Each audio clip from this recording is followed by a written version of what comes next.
The more I compete with this car, the more ideas I come up with on how to improve lap times, on how to improve products, on how to just make it drive better, on how to be more fit in myself or something. Just ideas on how to improve something. But in between events, there's not much time to implement a lot of these ideas. A lot of the times there's just time to repair whatever's broken, if it's the gearbox or whatever, it's just something in the suspension, you know. Just maintain something. There's only time for that. So what happens is all these ideas get backlogged to the end of the season, and the season is only from like the end of April to the end of October if you're maximizing it. Competition is usually only from May until September in Canada. So the moment the season ends, you have all these ideas you came up with, and then you want to implement all of them over the winter. Except that doesn't work with race cars, because you kind of have to change one thing and then see how it affects everything else by testing, and then go back and do the rest of your changes, or, you know, backstep and change what you did because you actually made the car worse or something. That's how you actually improve a car. But because the weather is so atrocious in the winter, there's no room for testing, and even when you get weeks where there's no snow, it's too cold to even get the tires warm enough to figure something out. So what happens is you do a few changes in the winter, and then come springtime you gotta hurry up and do all your testing at once, and hopefully you don't break the car bad enough to mess up your whole season. And then you go do your whole season, and then you come up with more ideas. So even after a winter of changing stuff and then testing in the spring, you still have stuff you didn't get to address or change. And then you end up building up more ideas in the summer. So what has happened now is I have probably 3 years of backlogged ideas that I just want to implement into this car. I have no choice now but to just take a year off and just do testing to actually bring those ideas to life. So I've already started. I did a bunch of stuff to the chassis, but all of it pertains to lowering the CG. I cut the roof off the car, switched to a Lexan windshield. The Lexan windshield allowed me to get the seat lower and further back because there's no black border around the windshield, because I used to have to sit high to see above that. So that lowers the CG. Also with the seat lower and further back, I also got it 3 inches closer to the center of the car. The steering column from factory is actually not parallel with the car, it's actually angled towards the driver's window. And again, that's just so they can fit a center console and fit 2 seats without people rubbing shoulders and stuff. So the steering is tipped that way and the seat is over that way a little bit to sort of line up with it. And the seat is actually kind of angled as well towards the center of the car. So what I did was just straighten out the steering column, and it worked out that the seat would be 3 inches over to be in line with that. And then basically the car feels more like a center drive car. You can see the shifter is almost in line with that seat bolster, and it just makes the car feel sporty, let's say. I took the fuel cell and moved it 11 inches lower. It's closer to the middle of the car. And overall, I cut a ton of weight out of the whole chassis. But the car is actually going to weigh the same in the end because I'm taking ballast and adding it to the floor, which is only a couple inches off the ground, to further reduce the CG. So the reason to aggressively modify center of gravity that much is because when you take a street car and then you take the spare tire out, the scissor jack, you delete mufflers or get rid of the whole exhaust, you take out the sound deadening, the seats, HVAC and everything, the CG actually goes up. And then you add a roll cage and the CG goes up again. And then you add 18-inch wheels on a car that's supposed to have 16s. And even though the suspension's lower, the car actually sits the same as a normal car, so the CG is actually probably higher than an OEM off-the-lot car with passengers, which is kind of crazy for a race car. Not a lot of people realize this. It basically boils down to the fact that you can take more off of the floor of the car than you can off the roof in most cases, so the only way to fix it really is to add weight back in to the bottom of the car. So again, I'm doing this, but the car is going to weigh more or less the same than it did before, so it's only going to improve CG, and the car is not going to be any slower out of corners because it's not really any heavier. So just changing that alone warrants testing, because that's going to change how the dampers behave, that's going to change the whole roll dynamics of the car, it's going to even change the tire pressures needed, It's going to change a whole lot of stuff. Might have to change spring rates, all that, maybe my driving style. So a whole lot of stuff that you just can't know until you drive it. And then right now we're in the peak of winter. Well, the worst week out of winter, basically. So what I'm gonna have to do is wait until spring to actually go and test this thing, and then find out what I need to change to make that work. Change those things, go back, test again, and whatever. And then we still haven't even gotten to the biggest problem this car has, which is braking transmission. So you saw on the channel already that I broke second gear last time the car was out. This is literally the second gear that broke. So no more teeth on it. That's a big problem because second gear is part of the input shaft.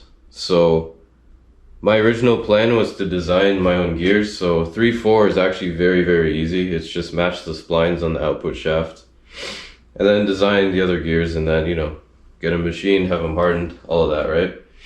But since second gear broke, I realized, damn, second gear might not be strong enough either. So since that's part of the input shaft, that means I'd have to design a whole input shaft, which is an issue. And then you run into the feature creep of, oh, I could just change the input shaft splines, I could run different clutches, I can do this, that.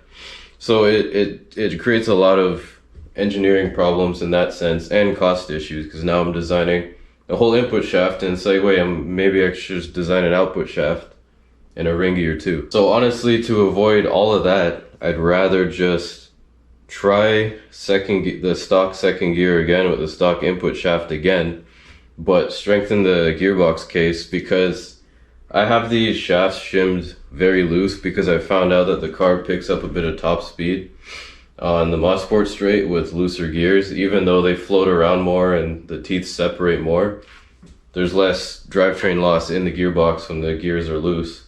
So what I'm going to try is shimming everything stupid tight, designing my own output shaft supports and input shaft support around this bearing shim stack as well, and then introduce gearbox cooler heat exchanger type deal with a filter, and then just abusing the crap out of second gear to see if I can get it to brake again in the same way.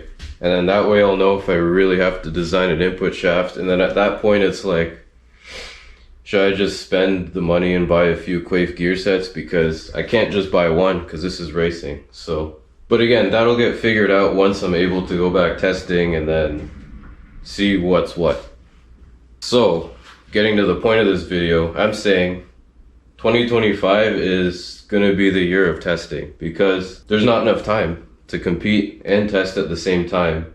And there's a whole lot of ideas I want to get into this car and test it. So my idea is, if I spend this whole year testing, then 2026 I can come out with some crazy fast machine that's simpler and better than it was before, and more fun to drive, all the benefits. So it really isn't a hard decision, because competing with the car in its previous state would just be a waste of potential and waste of money, because I'm buying new tires, new brakes and stuff, and consumables, race gas and everything, on a machine that could be as fast on old tires if it was just optimized a bit better. I'm at a stage where I'm really driving this thing on the limit, and it's really starting to show its true colors. So there's things I just can't ignore at this point. But anyway, thanks for watching. This is kind of an update video. I don't really show in-depth work on this type of stuff because it's ugly. Like burning out seam sealer and cutting stuff and drilling out spot welds is just ugly. Like, it's not fun to watch, and you feel like you're destroying your car while you're doing it. So I'd rather just not film that stuff. So my next video will probably be at the track or something, testing for the first time, and I might do something interesting for that. So stay tuned and subscribe, and you'll see that video pop up soon enough, once we're out of this crazy snowstorm that we're in. Thanks for watching. But basically, I never really liked the way this car felt in high-speed corners, even low speed sometimes. Like, the car has tons of downforce, but when you throw it into turns fast, like, you can feel it's just riding the outside tires like crazy, which means it's just a terrible CG. Honestly, like, that's just the fact of the matter, what it means. You can do what you want with suspension. You can play with dampers, You can play with roll bars. You can get the car to look like it's not rolling. But the actual thing that causes weight transfer in a car in a corner is the CG and where the weight is on the car. Like if you have 10 pounds right here in a 2G corner that's 20 pounds trying to push the car sideways or tip the car on its side. And once you try to tip the car with the mass, even if the suspension is rock solid, you're going to transfer weight to the outside tire and lose weight on the inside tire.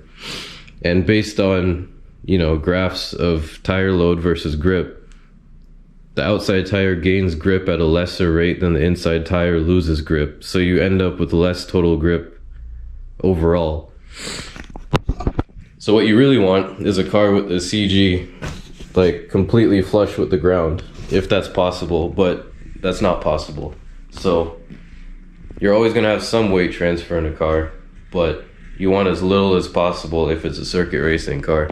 And then because this car is front wheel drive, less weight transfer rearward means this thing will just have way more grip in the front to put power down.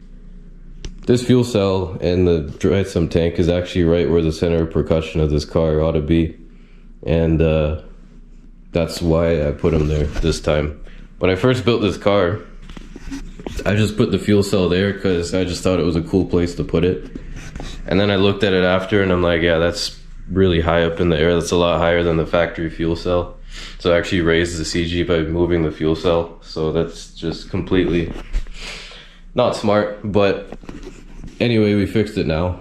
That's what the beauty is of having your own build. You can just take it apart and change it as many times as you want.